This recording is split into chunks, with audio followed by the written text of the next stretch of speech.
สิ่งใดๆบ่ยอมปล่อยให้ศาสตร์อื่นใดเข้ามากดขี่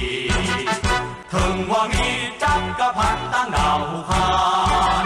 พวกเขาทหารตีต้านเพื่อให้ดับสูญ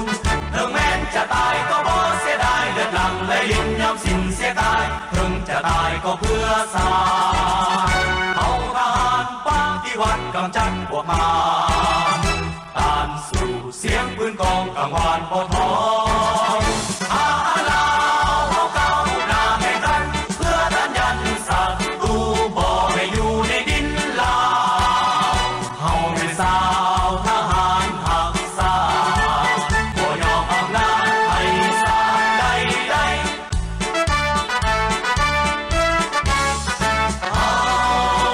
แม่นลูกภาษากำลังอุกหนาเข้มแข็งบ่ให้กลัวมันแด